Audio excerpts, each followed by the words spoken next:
sa ating lahat.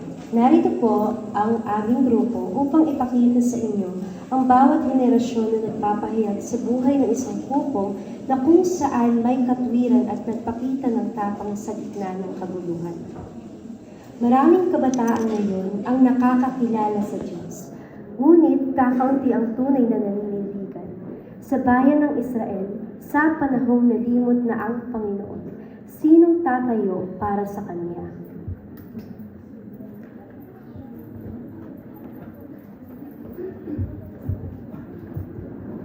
Brad, tara Emel. Di Brad, minsan lang naman, no? Mamaya na lang. Mamaya na. Di naman tayo nakikita nila pastor, ha? Sige, okay lang yan. Okay lang. Tara na. Ang KJ mo naman. Panginoon, pagmasdan po ninyo ang bayang Israel. Hindi na po kayo kilala. Panginoon, pagmasdan niyo po ang mga buhay nila.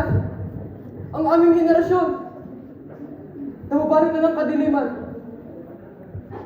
Panginoon, wala na po silang takot sa inyo. Panginoon, ayaw na po nila kayong kilalanin pa sa kanila pong buhay. Panginoon, ako po'y nagsusumamo. Huwag po ninyong hayaang manatili ang aming bayan sa ganitong kalagayan. Ang aming henerasyon na manatiling nakalubog sa kadiliman. Panginoon, ako po'y nagsusumamo. Kailangan po namin ang inyong pong banal na spirito. Muli, ilapit niyo po sa amin.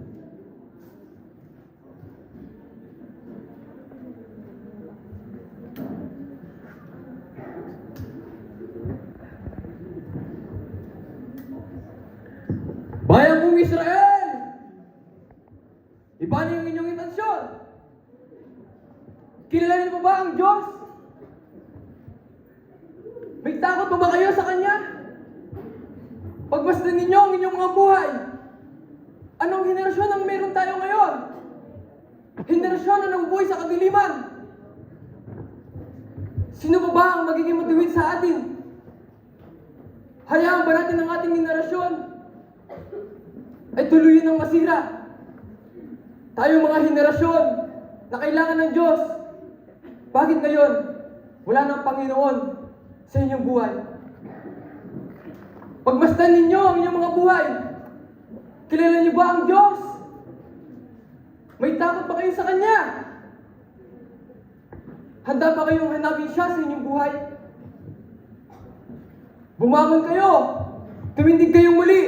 Gumising sa inyong kamangmangan! Hugbulayin ninyo ang inyong mga buhay. Ang ating henerasyon ay meron pa pang pag-asa.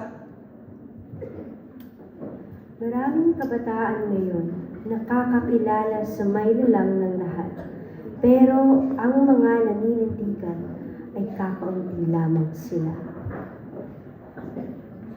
Nasaan na kaya sila?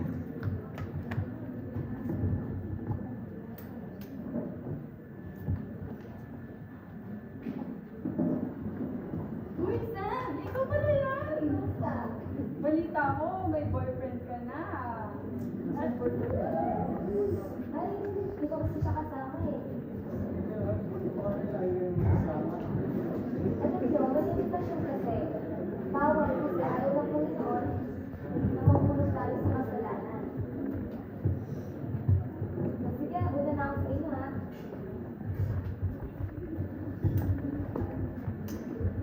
Mukha nang wala nang tumituloy. Kaunti nga, ngunit lahat naman ng marami nagsimula sa kaunti.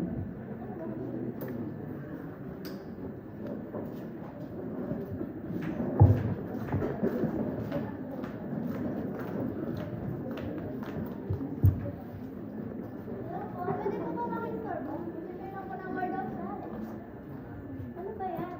Hindi namin alam yan. Ayaw namin pakinggan yan. Pwede na ka naman. Pwede din namin ng word of God. Ano ba? Tara na nga. Ano ba yan? Ano ba pinag-iisipan ko? Kung ano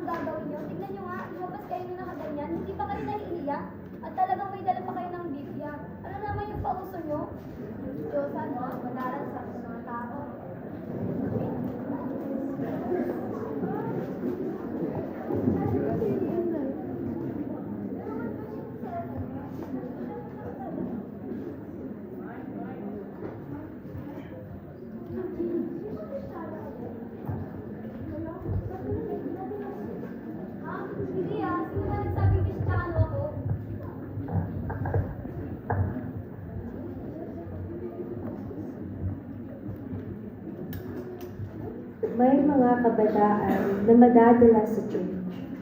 Mga magulang na nakikita rin ang testimonyo nila.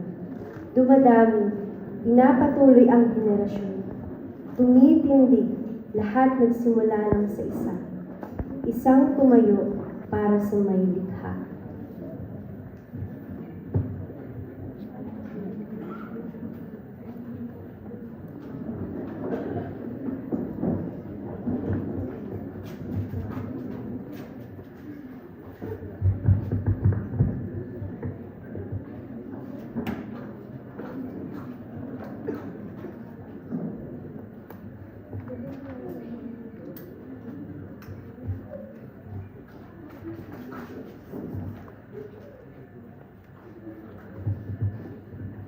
Bibulis! Bibulis! Bilisan niyo! Bilis!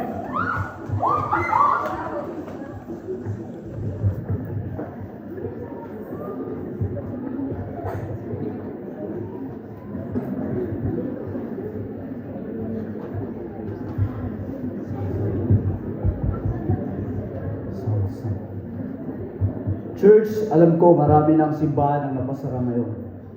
Pero tayo, maninindigan tayo. At mananatili tayo. Ano man ang mangyari. Kahit ipakulong ako, tatayo tayo. At mananalangin tayo.